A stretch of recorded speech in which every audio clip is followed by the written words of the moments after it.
नमस्कार मित्रों, स्वागत है आपका मेरे YouTube चैनल पर। मैं वंदना सुखवाल आज आपके लिए एक महत्वपूर्ण विषय लेकर उपस्थित हूँ, जिससे संबंधित प्रश्न लगभग हर टेट परीक्षा में आने की संभावना रहती है। देखते हैं आज का टॉपिक, नदियाँ और उनके प्राचीन नाम। एक तरफ नदियाँ लिखी हुई है और दूसरी तरफ उनके नाम लिखे हुए हैं। 2-3 बार पढ़िएगा, बहुत ईजी है और ये बहुत ही मददगार होगा हमारे परीक्षा के लिए। चलिए शुरू करते हैं माँ सरस्वती के चरणों में नमन करते हुए। पहला देखिए, सिंधु इंडस। सिंधु नदी का प्राचीन नाम सिंधु है और इसे इंडस नदी भी कहा जाता है। सरस्वती, दृष्टवती जो वर्तमान में घग्गर नदी है, उसका प्राचीन नाम सरस्वती, दृष्टवती, घग्गर। शतुद्री, सतलज, परुष्णी या इरावती, रावी, अस्किनी, चिनाब, वितस्ता, झेलम, विपाशा, व्यास।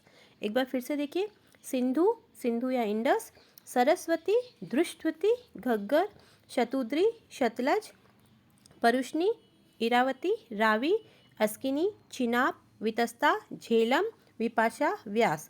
तो देखिए, सिंधु, सरस्वती, शतुद्री, परुष्णी, अस्किनी, वितस्ता और विपाशा, इन 7 नदियों से बने हुए प्रदेश को सप्त सैंधव प्रदेश कहा जाता था। तो अगर पूछा जाता है कि सप्त सैंधव प्रदेश के अंतर्गत आने वाली नदी है, तो इन 7 नदियों में से जिस भी नदी का नाम उसमें आता है तो उसे हमें करेक्ट करना होता है, ठीक है। या हो सकता है ऐसा भी दे दे कि सप्त सैंधव प्रदेश के अंतर्गत आने वाली नदी नहीं थी, तो उसमें जो नहीं होगा वो उसको आंसर टिक करना होगा, ठीक है। अब देखिए, इधर एक तरफ सतलज, रावी, चिनाब, झेलम, व्यास, ये 5 नदियाँ पंचनद के नाम से जानी जाती है, ठीक है। अब झेलम नदी को यूनानी साहित्य में हाइडेन स्पीच कहा गया है। हाइडेन स्पीच झेलम नदी को कहा गया है, किसमें? यूनानी साहित्य में, ठीक है। चलिए अगला देखते हैं।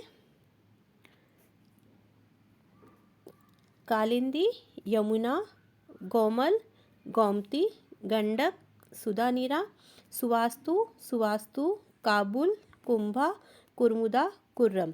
कालिंदी, यमुना, गोमल, गोमती, गंडक, सुधानीरा, सुवास्तु, काबुल, कुंभा, कुर्मुदा, कुर्रुम। तो देखिए, स्वास्तु इसको याद करने में दिक्कत नहीं होगी। काबुल, कुंभा, आ इसे आप लिंक करके देख सकते हैं। कुर्मुदा, कुर्रुम, इसमें र की मात्रा। चलिए इससे संबंधित कुछ और फैक्ट्स देखते हैं। अब इनसे भी संबंधित प्रश्न परीक्षाओं में पूछे जा चुके हैं।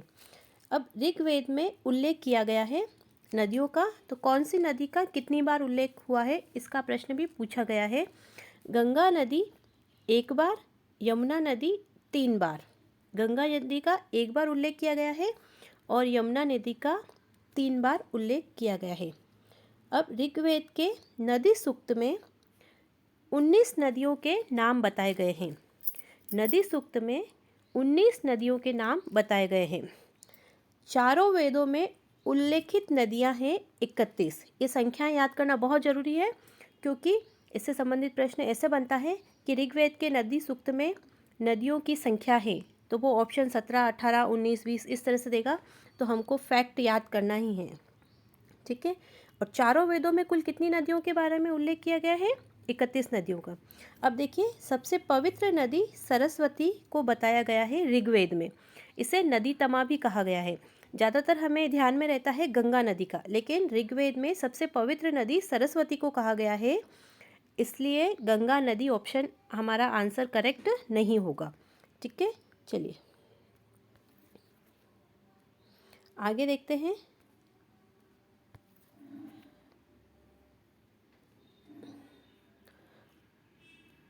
अब ऋग्वेद में सर्वाधिक उल्लेख सिंधु नदी का किया गया है।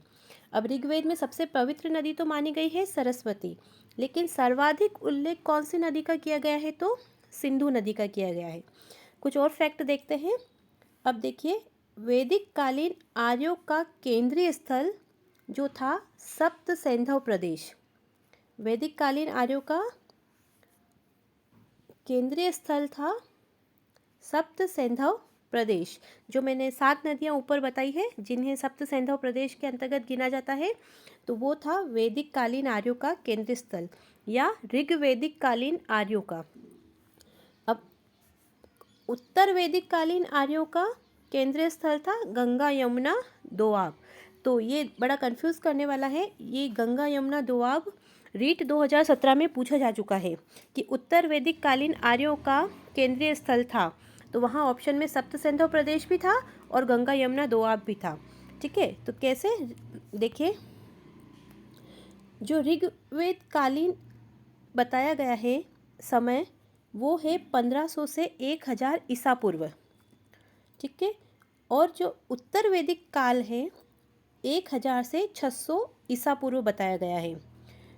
ठीक है, वैदिक काल जो है वो कुल बताया गया है 1500 से 600 ईसा पूर्व तक, जिसे 2 भागों में बांटा गया है, उत्तर वैदिक और ऋग्वैदिक काल। तो ऋग्वैदिक काल जो है 1500 से 1000 ईसा पूर्व और उत्तर वैदिक काल जो है 1000 से 600 ईसा पूर्व है। तो ऋग्वैदिक काल में आर्यों का केंद्रीय स्थल था सप्त सिंधु प्रदेश और उत्तर वैदिक काल में आर्यों का केंद्रीय स्थल था गंगा यमुना दोआब, अर्थात 2 नदियों के बीच का स्थल। चलिए आगे देखते हैं एक बार फिर से। ये देखिए, सप्त सिंधु प्रदेश जो ऋग्वैदिक कालीन आर्यों का स्थल था, उसमें सिंधु, सरस्वती, शतुद्री, परुष्णी, अस्किनी, वितस्ता और विपाशा, ये 7 नदियाँ थीं।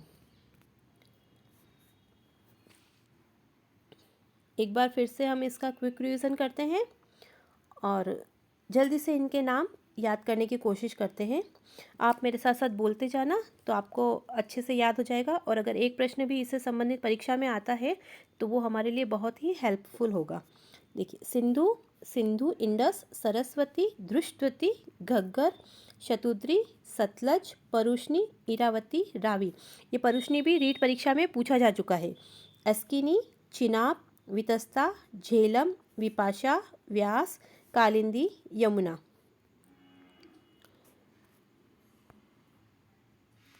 गोमल, गोमती, गंडक, सुदानीरा, सुवास्तु, काबुल, कुंभा, कुर्मुदा, कुर्रम। ठीक है, तो ये था हमारा आज का टॉपिक, नदियाँ और उनके प्राचीन नाम। आशा करती हूँ आपको पसंद आया होगा। 2-3 बार देखिए, पढ़िए, और इससे संबंधित प्रश्न आने की पूरी संभावना है, तो ये आपको याद करना ही है। तो मैं बोलती हूँ और मेरे साथ साथ बोलते जाइएगा और 2-3 बार देखिएगा, लिख के याद कीजिएगा। वीडियो को पूरा देखने के लिए बहुत बहुत धन्यवाद। चैनल को लाइक कीजिए, शेयर कीजिए और सब्सक्राइब करना बिल्कुल भी ना भूलें। बहुत बहुत धन्यवाद।